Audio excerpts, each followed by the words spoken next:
భారతదేశంలో ఉన్న యువతీ యువకులందరికీ హ్యాట్స్ ఆఫ్. ఈవేళ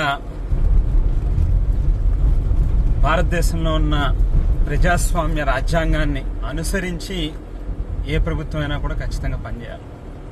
ఎవరికైనా అహంకారంతో కళ్ళు నెత్తికెక్కితే తలని నేలకి రాస్తాం అనేటువంటి ఒక గొప్ప మెసేజ్ని ఇస్తూ దేశంలో జరుగుతూ ఉన్నటువంటి పరీక్ష పత్రాల లీకేజ్ వ్యవహారం మీద యువత ఇచ్చినటువంటి పిలుపుకి ఆఖరికి కేంద్ర ప్రభుత్వం దిగొచ్చి ధర్మేంద్ర ప్రధాన్ విద్యాశాఖ మంత్రి రాజీనామా చేయాల్సిన పరిస్థితి వచ్చింది.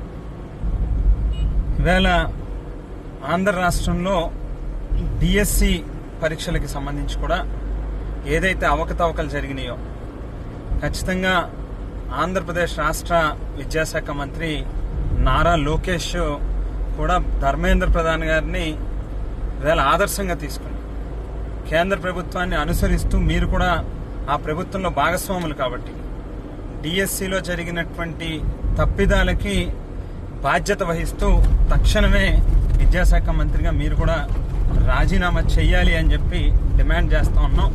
లేని పక్షంలో ఈవేళ ధర్మేంద్ర ప్రధాన్ వంతయింది, రేపు మీ వంతు అవుతుంది.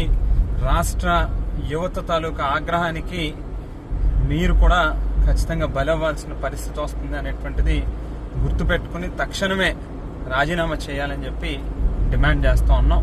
మరొకసారి యువత అందరికీ కూడా మరి చేతులు జోడించి అందరికీ కూడా పేరు పేరున హ్యాట్స్ ఆఫ్ చెప్తా ఉన్నాం.